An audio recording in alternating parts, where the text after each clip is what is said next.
तो वैसे ही खूब चेतनशील होते हैं, भावुक होते हैं, संवेदनशील होते हैं और हर चीज का बहुत ज्यादा परसेप्शन रखते हैं। तो I am not a right person to take any perception regarding students because your perception is too much higher in the comparison of me. आप लोगों का परसेप्शन, आप लोगों की सोच, आप लोगों का दृष्टिकोण, दुनिया देखने का एक रवैया एक व्यस्त आदमी से, एक उम्रदराज आदमी से काफी अच्छा होता है। क्योंकि जैसे अभी आपके मान साहब ने बोला, नजर और नजरिया, एक्चुअली में नजर जैसी चीज मेरी राय में कुछ नहीं होती है। जो भी कुछ होती है वो नजरिया होती है। नजरिया बताता है कि आदमी को क्या करना है या क्या नहीं करना है। अभी कल रात को मैं एक अकेला रहता हूं तो मैं लेटे लेटे एक मूवी देख रहा था, आपको भी देखनी चाहिए, 12th फेल, 12वीं फेल।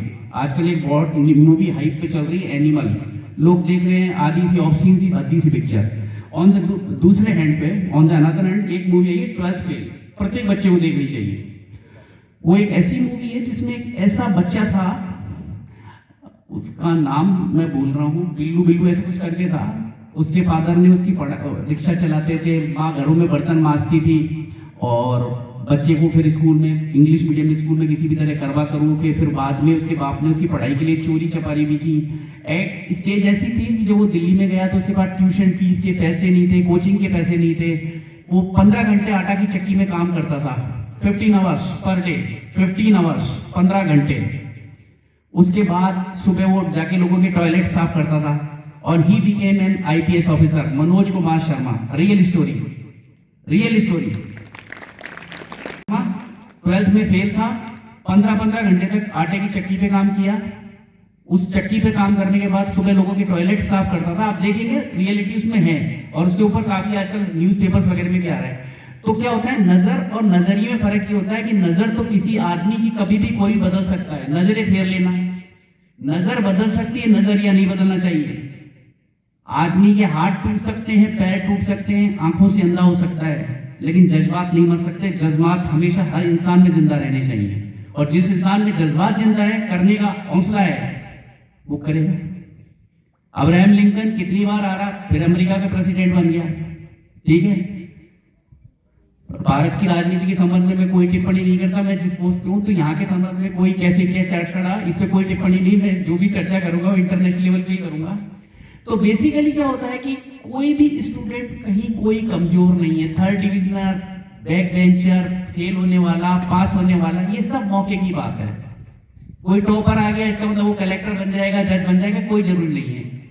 कोई जो है बिल्कुल बैक बेंचर है, डफर है, पढ़ने में बिल्कुल जीरो है, वो डफर ही रह जाएगा, कुछ नहीं। जिंदगी की लड़ाई अलग है, किताबों की लड़ाई अलग है। किताब में 4 पन्ने किसी ने रट लिए वो सक्सेसफुल है, जो नहीं रट पाया वो फेल है। क्योंकि जिंदगी की लड़ाई बिल्कुल सर्टेन डिफरेंट है। हम कोर्ट में मैं आप लोगों के बीच में एक बात और बताऊं, लेकिन मैं बहुत अच्छा विद्यार्थी था या नहीं था मुझे नहीं पता, लेकिन निश्चित तौर पर मैं बहुत जिज्ञासु प्रवृत्ति का विद्यार्थी जरूर हूं। मुझे आज भी सीखने की इच्छा रहती है कि ये चीज सीखूं। तो आपका जिज्ञासु होना ज्यादा इंपॉर्टेंट है। आपको कोई चीज 2 बार में याद होती है, 10 बार में याद होती है, 20 बार में याद होती है, कोई इंपॉर्टेंट मायने रखती ही नहीं है बात। हर आदमी का brain level, IQ level, brain index सबका डिफरेंट डिफरेंट है। और मेरी अब तक की जितनी मेरी 48-49 ईयर एज है, मैं आपको कह रहा हूं कि एक एवरेज बुद्धि का स्टूडेंट और एक back bencher in the comparison of front benchers ज्यादा सक्सेसफुल होता है। और ये रियलिटी है, मैंने जितने भी देखे।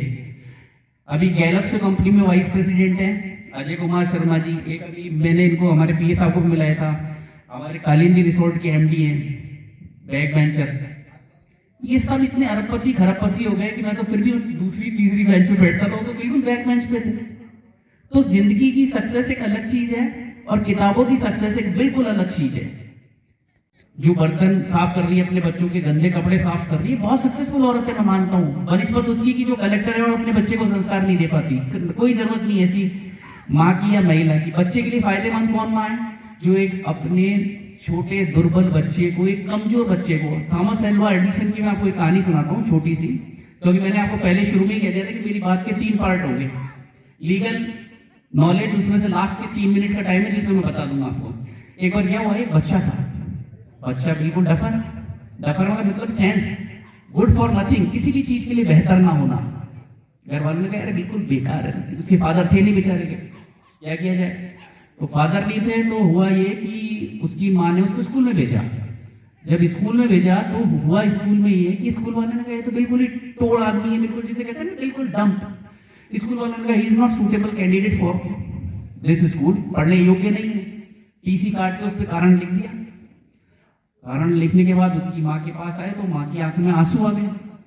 अब बच्चा इतना पढ़ना आगे उसको टीसी नहीं पढ़ पाया कि इस टीसी में लिखा क्या है। उसने माँ से पूछा क्या, तो उसकी माँ ने कहा बेटा बात यह है कि स्कूल वालों ने कहा कि तेरा जो ब्रेन लेवल है, तेरा जो ब्रेन इंडेक्स है, जो तेरा सोचने समझने का रवैया है, वो इन मास्टरों से भी बहुत ऊपर है जो इस स्कूल में पढ़ा रहे हैं, जो इस स्कूल में पढ़ा रहे हैं।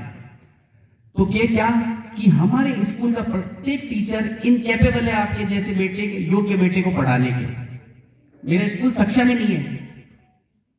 ठीक है साहब, समय गुजरता गया, कालांतर में समय गुजरता चला गया। एक दिन उसकी मां मर गई, उस बच्चे की मां के मरने के बाद क्या होता है कि वो अपने पुराने घर की सफाई कर रहा था। सफाई के दौरान उसने देखा एक कागज पड़ा था। उसने कागज खोला तो उसने देखा टीसी। उसने टीसी में देखा तो ये देखा कि आपका बच्चा बौद्धिक रूप से बेहद कमजोर है और ये जीवन में कुछ नहीं कर पाएगा और ये सामान्य बच्चों के हाथ पढ़ने के लायक नहीं है। तो देखिए उस माँ को, देखिए उसने Nobel prize winner Thomas Alva Edison को बना दिया। तो ये क्या होता है, सिर्फ नजर होती है, नजरिया। टीचरों को उसमें संभावना नहीं दिखी, लेकिन माँ को संभावना दिखी, नहीं ये वो है जो कर सकता है। तो सबसे पहले विश्वास पैदा करना होता है अपने अंदर। आपको आपके ऊपर खुद पे विश्वास है कि नहीं? आपको लगता है मैं कर सकता हूं तो करूंगा। और ये कलेक्टर, एसपी, जज, engineer, doctor, that's not an important thing. ये तो जीवन जीने का एक तरीका है। कोई भी आदमी जी लेता है, कोई कुछ बनता है, कोई कुछ बनता है। कॉलेज के प्रोफेसर को तनख्वाह बहुत ज्यादा मिलती है, स्कूल टीचर्स को कम मिलती है। मैं इसका बिल्कुल भी, यदि मेरे से व्यक्तिगत राय पूछी जाए तो मैं इसका समर्थक नहीं हूं। मेरा बेटा है छोटा, 5वीं क्लास में पढ़ता है, दूसरी तीसरी तक क्या थोड़ी सिचुएशन भी ऐसी रही मेरी पारिवारिक जीवन में, तो मैं उसको ट्यूटर के भेजता था। उसका रेशियो आता था 70%, 72%। एक दिन मैंने गुस्से में उसकी पिटाई कर दी। नॉर्मली मैं हिंसा का खिलाफ हूँ, मैं मारपीट करता भी नहीं बच्चों के साथ, लेकिन उस दिन मैं क्योंकि कभी कभी जाता हूँ, गुस्सा आ गया। तो मेरे बेटे ने मुझसे बहुत ही मासूम सवाल पूछा। उसने कहा पापा आपने मेरे को पीट तो दिया, कोई बात नहीं, लेकिन एक बात बताऊं, मुझे समझ में कैसे आएगा, मुझे कोई पढ़ाएगा नहीं। उस दिन मैंने अपने आप से इंट्रोस्पेक्शन किया। मैंने अपने अंदर इंट्रोस्पेक्शन किया कि वेदर आई एम राइट और माय सन इज राइट। तो after thinking hours and hours, कुछ घंटों सोचने के बाद मैंने देखा कि मैं यहाँ पे गलत हूं और मेरे बेटे की मांग जायज है। उसको इस बात से कोई मतलब नहीं है कि उसका बाप एक जज है, उसके पास समय है या नहीं है। उसके लिए इंपॉर्टेंट चीज क्या है कि एक उसका बाप है जो उसको केयर करना चाहिए। उस दिन के बाद आप यू कांट बिलीव, मैंने उसकी सारी ट्यूशनें छोड़ा दी। कुछ कहीं कोई ट्यूशन नहीं, कुछ नहीं। अब मैं कभी भी जाता हूँ संडे को उसको लेके बैठता हूँ, छुट्टी के दिन जाता हूँ उसको लेके बैठता हूँ। उसका 70 से रेशियो अब चल रहा है 99, 100% से नीचे उसके नंबर नहीं आते। बच्चा वही है, लेकिन क्या है, मेरी नजर थी कि मैं दूसरे के ऊपर अपनी ड्यूटी इंपोज करके अपने बच्चे का कैरियर बना दूंगा। नहीं होगा, उसके अंदर आग पैदा करनी पड़ेगी। नहीं, यू कैन डू, आप ये कर सकते हो। क्योंकि हिमगिरी के जयशंकर प्रसाद थे, रामायणी के रचयिता, उन्होंने कहा हिमगिरी के उतंग शिखर पर बैठ शिला की शीतल छांव। हिमगिरी के उतंग शिखर पर बैठ शिला की शीतल छांव, एक पुरुष भीगे नैनों से देख रहा था प्रलय बहा। ऊपर नभ था, नीचे घन था, एक तरल था, एक सघन था, एक तत्व की थी महिमा, कहो उनसे जड़िया चेतन। यानी सृष्टि में संपूर्ण अंधकार होने के बाद, सृष्टि में संपूर्ण चीजों का विनाश होने के बाद, सृष्टि में जहां जीवन की कल्पना भी नहीं की जा सकती, उस वक्त भी सृष्टि में कई ऐसे कण विद्यमान रहते हैं जो कि जीवन में चेतना का संचार करते हैं और जीवन को जीने के लिए आदमी को प्रेरित करते हैं। ऐसे निराश्यवादी, ऐसे बिल्कुल नितांत क्षणिक अंधकार में, मैं अंधकार को क्षणिक क्या हुआ, अंधकार को एक दीपक भी दूर कर देता है। जब जीवन की संकल्पना की जा सकती है, तो क्या हम एक मध्यम वर्गीय स्टूडेंट से, एक middle class brain level student से ये अपेक्षा नहीं कर सकते कि वो जिंदगी में कुछ कर सकता है? ब्रह्मा से लिखा नहीं मनुष्य कुछ लाया है, सब कुछ उसने अपने भुजबल से ही पाया है। भाग्य का उल्लेख करा करते हैं निरुद्ध, प्राणी कर्म भी प्राप्त करते, लक्ष्य बहा भुरों में पानी। मेहनत इतनी जबरदस्त खामोशी से करो, कुछ भी करो चाहे, लेकिन शिद्दत से करो, दिल से डूब कर करो, जो करना है करना है। उसमें इतनी डूब के करो कि उसके अलावा भगवान के पास विकल्प ही नहीं हो कि यार भगवान सब हजम कर सकता है आपका, लेकिन आपका कर्म कोई हजम नहीं कर सकता। जैसे कोई शराबी होता है, शराब पीता है ना, तो उसका कर्म उसका लीवर बैठा देता है। धूम्रपान करने वाला अपने फेफड़े खो देता है। इसी तरह भगवान, जैसे आपने देखा धारावाहिक देखते हो बच्चों, उसमें इंद्र का सिंहासन डोलता है, वैसे तो नहीं डोले, या तो नेता ही पद नहीं छोड़ते, वहां पे इंद्र का सिंहासन डोलता है। क्यों डोलता है? क्योंकि धरती पर कोई ऐसा है जो तेरे कर्मों से ज्यादा मजबूत है नीचे, जो तेरे को हिला सकता है। तो आपके कर्म ही आपको मजबूत बनाएंगे। टीचर, माँ बाप, ये सब केवल आपके सहयोगी कारक हैं। हम केवल सहयोग कर सकते हैं। आपके अंदर की वो आग, आपके अंदर की वो चेतना जो आपको जिंदा रखने के लिए पर्याप्त है, वो आपको जिलाए रखने के लिए भी पर्याप्त है, और वो आपको उठाने के लिए भी पर्याप्त है। केवल उस ऊर्जा को पहचानने का वक्त चाहिए। चीज में कोई प्रॉब्लम फील होती है तो आप सीधे हमारे यहाँ के कोई से भी न्यायालय में एक सेल बनी है, लीगल सेल है अलग से, जिसके हमारे प्रभारी नीरज जी हैं। आप उनके पास आइए, वो हमारे पास आके उस प्रॉब्लम को पुटअप करेंगे। उसके बारे में जो भी होगा, आपको निःशुल्क विधिक सहायता चाहिए, निःशुल्क एडवोकेट चाहिए, कहीं पर आपको लीगल एड चाहिए, जैसे भी हमको कभी रैन बसेरे का इंस्पेक्शन वगैरह भी करना पड़ता है, कभी डिफरेंट चीजें, वैसे प्रशासन भी अपना काम करता रहता है, तो ये काम सारे के सारे काम हम करते रहते हैं। अच्छा, जहां तक है शिक्षा का अधिकार, एक बहुत ही कॉमन सेंस में, law is nothing, law is the common sense of A common person. एक सामान्य आदमी सामान्य दिमाग से सोचता है वो सही है। जैसे ये बच्चा है, इसको बस कह रही है, आनी भी चाहिए, वैसे मैं कोशिश करूंगा नहीं आए बेटा, लेकिन आनी चाहिए, उम्र है, कोई बात नहीं। अब इसने बगल में बैठी अपनी छोटी बहन को चूटिया बढ़ दिया, तो इसका क्या इलाज है? इसको सजा मिलनी चाहिए। एक कॉमन चीज है। तो law is nothing but the common sense of A common human being. एक सामान्य आदमी का कॉमन सेंस है कि ये राइट है और ये गलत है, दिस इज जस्ट और this is unjust, this is fair and this is unfair, this is law, nothing more than this. Bentham right, Bentham. उससे पहले शेक्सपियर की चार लाइनें, no pain no gain, no ball no glory, no pride no crown, no thorn no thorn. इसका मतलब है no pain no gain, जब तक पेन नहीं होगा तब तक गेन नहीं होगा। नो बॉल नो ग्लोरी, सुकरात ने जहर का प्याला पिया, जब पिया तभी महान हुआ। नो क्राई नो क्राउन, ये चिल्लाते रहते ना कि बीजेपी ने ये दिया, कांग्रेस ने ये कर दिया, तो चिल्लाओगे नहीं तो ताज नहीं मिलेगा। नो थॉर्न, कांटों पे नहीं चलोगे तो ताज नहीं मिलेगा। तो हर चीज के लिए आपको pain, you should be ready for pain. यदि कहीं पेन है तो अपन को गेन होगा। अच्छा, कोई भी गलत को आप सेडिमेट करो, गलत को दबाओ और सही को प्रमोट करो। पेन एंड प्लेजर थ्योरी, अच्छे के लिए रिवॉर्ड और गलत के लिए, जैसे चैप्टर सुना दिया टीचर को, मस्त ये चॉकलेट तेरी हुई आज से, नहीं सुनाया, हमारे तो डंडे पड़ते थे, आजकल तो व्यवस्थाएं वो बंद हो गई, पहले तो पड़ा करते थे डंडे वंडे, आजकल वो व्यवस्थाएं शायद बंद हो चुकी हैं, उन पर कोई कमेंट भी नहीं है। लेकिन पहले हमारी अच्छी खासी व्यवस्था कर देती थे हमारे प्रिंसिपल और टीचर, आजकल शायद वो होता नहीं, लेकिन ठीक है, वो व्यवस्थाएं भी अपने समय में बढ़िया थी। तो क्या होता है कि कानून क्या होता है? ये होता है कॉमन सेंस। तो कॉमन सेंस क्या होता है? वकील का काम क्या होता है? वकील समाज में जाता है, वॉन सेविगनी कहते हैं कि law is nothing but the volksgeist of people. गंदे लोगों के साथ रहोगे, गंदी सोच आती है, गंदा समाज बनता है। अच्छे लोगों के साथ जाओगे, अच्छी सोच आएगी, अच्छा समाज बनेगा। चेतना क्या है? एक समय समाज में था सती प्रथा वैलिड है, औरत को जला के मार दिया जाता था, लोगों की चेतना अंधी थी, उस अकॉर्डिंग वो जस्टिफाइड था। बाद में लगा नहीं, औरतों के अधिकार होने चाहिए, अलग चेतना हुई, नया कानून बन गया। फिर होना चाहिए भाई अल्पसंख्यकों को प्रोवाइड करने के लिए ये राइट होना चाहिए, वो कानून बन गया। समाज की चेतना परिवर्तनशील है, और चेतना कैसे बढ़ती है? आप लोगों की शिक्षा से। जैसे जैसे आप शिक्षित होते जाओगे, चेतना बढ़ती चली जाएगी, नहीं ये भी होना चाहिए, ये भी होना चाहिए, ये भी होना चाहिए। 1948-47 में जब देश आजाद हुआ तो रोटी कपड़ा मकान की जद्दोजहद, शिक्षा की जद्दोजहद ही नहीं थी। 30 करोड़ आ गई थी हिंदुस्तान की, उस 30 करोड़ को कैसे बिल्कुल किधर भी ले जाओ, क्योंकि शिक्षा का लेवल नहीं था ना। आई थिंक उस वक्त शायद 17 पॉइंट कुछ के लगभग, शायद मैं कंफर्म नहीं हूं, लेकिन 17% के आसपास शिक्षा दर थी। तो चेतना क्या समाज में बढ़ती है। अच्छा, अब बहुत ज्यादा डेस्कली तो मैं आपको कानून के बारे में नहीं बताऊंगा, लेकिन ऐसा होता है हमारे यहाँ पे क्या होता है, जिला स्तर पर, राज्य स्तर पर और तालुका यानी छोटी छोटी जैसी जगह होती है ना, अलग अलग जगह कोर्ट में सेल बना रखी है बेटा।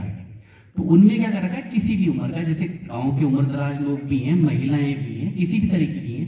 पहली बात तो क्या होता है कि किसी भी अपराध, यदि कोई क्रिमिनल ऑफेंस हुआ है तो उसके संबंध में आप पुलिस थाने में जाओ, पुलिस रिपोर्ट दर्ज कर देती है। नॉर्मली बहुत सी बार ऐसा सामने आता है पुलिस रिपोर्ट दर्ज नहीं कर रही, तो उसके लिए तरीका होता है कोर्ट में परिवाद कर दो, उसके बाद एफआईआर दर्ज हो जाती है। अब जगह जगह क्या होता है कि वर्किंग प्लेस पे महिलाओं के साथ किसी तरह का मॉलेस्टेशन नहीं हो, किसी तरह की कोई अभद्रता नहीं हो, इस चक्कर में एक जगह जगह विशाखा कमेटियां वगैरह बना रखी है। तो आपके लिए क्या है, जैसे किसी बच्चे के साथ, एक मैं आपको बताना चाह रहा हूँ, आपके पता नहीं पेरेंट्स बताते हैं कि नहीं, एक होता है गुड टच, एक बैड टच। इनकी ट्रेनिंग स्कूल में देनी भी चाहिए आई थिंक, क्योंकि कई बार क्या होता है कि जिस तरह के पोक्सो के ऑफेंसेस हो रहे हैं ना, तो उनमें बच्चों के साथ कुछ गलत हो जाता है। क्योंकि तो एक लेडी टीचर अधिक हैं तो बता सकती हैं अपनी बच्ची स्टूडेंटों को कि गुड टच क्या है, बैड टच क्या हो। एक वुमन टीचर अपने स्टूडेंट को ज्यादा बेहतर बता पाएगी एक्सप्लेन करके। मेरा बताना ठीक भी नहीं है, लेकिन इस बारे में शायद बच्चों को बताना चाहिए, जिससे कि उनको पता लगेगी कि ये टच किस तरीके का है, तो उससे आप बचेंगे किसी भी तरह को।